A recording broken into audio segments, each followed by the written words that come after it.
In this video, we're going to look at singing their songs from the For My People catalog made by Elizabeth Catlett. In this print, we see Catlett dividing the paper into four sections. Within these quadrants, she represents different groups of people, mostly individuals, right? And their encounter with singing. And we see them doing some different things. If we think of this separate from Margaret Walker's poem, what do you see? In the upper left and the lower right quadrants, we see individuals with their mouths open, their eyes in the upper left looking up, in the lower right looking directly out. And we see them engaged in the act of singing. And while we don't know exactly what they're singing, we can think that it's something that's joyful and meaningful given the rest of their faces, that they seem relaxed, they're not scrunched, they're not in anguish or pain. They look fairly neutral and relaxed. In the lower left quadrant, we see a face that's represented twice. So we get a grouping in this area. We have a blue background and black ink used to represent the face, with the shadows in the black, and then the blue is allowed to come through in the highlights. Here we see a slight parting of the lips, the eyes open, looking forward, and it seems like a much more internal or quiet song. And it doesn't seem quite as joyful or relaxed as the other two singers do. In the upper right corner, we see something quite different. So this is a woman who is completely self-contained. She's perhaps the quietest of the figures represented, and yet that quadrant is the loudest of the four. It has a red background. She's wearing a long floral dress with bold colors. We see browns and yellows and kind of ochres coming through. The print is large and busy, so the flowers take up the entire thing. And yet her body is kind of self-contained. She's kneeling, leaning back, but not resting on her heels. She has her hands put together in prayer, her eyes closed, her face upturned, and her mouth closed. Her face doesn't seem quite as relaxed as the others, and I think that's the lines coming around her mouth, from her nose to her mouth, where there's a little bit of tension seen in there. Now, if we look at Walker's poem, we see that we have a whole range of kinds of songs coming through. So there are slave songs, dirges, ditties, blues, jubilees.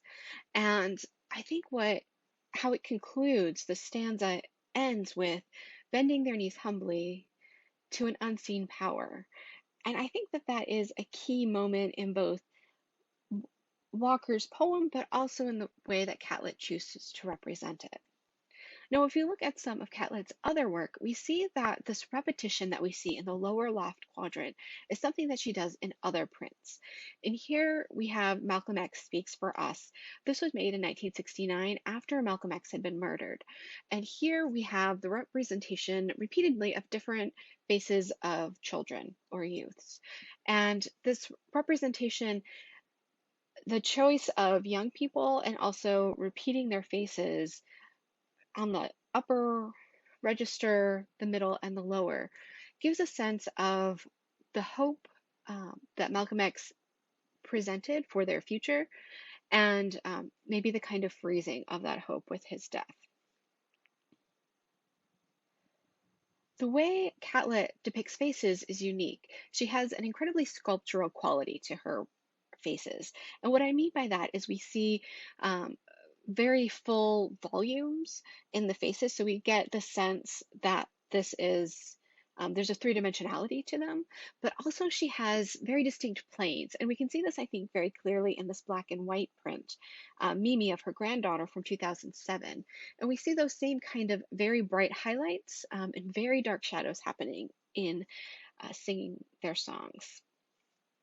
And remember, Catlett got her MFA in sculpture from Iowa. And so her medium of working continued to be sculpture, even when she was at the Taller de Grafica Popular, or the TGP, the People's Graphic Workshop in Mexico. That very voluminous representation of bodies is something that is in all of her media. Another thing that she's thinking about in her works is African art. And so if we think of the early 20th century, artists like Picasso and Braque, Métis were thinking about African sculpture, and those came into European markets and galleries in the early 1900s.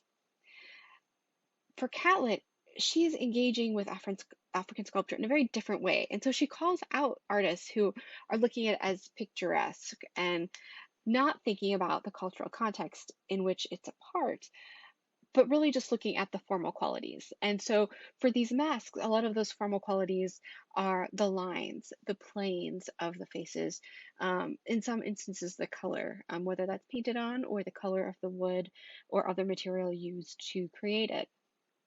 And so it's not for Catlett just a borrowing or an appropriation that we see in some other artists' work, but it really is looking at those formal qualities and thinking about it in the context of global Blackness.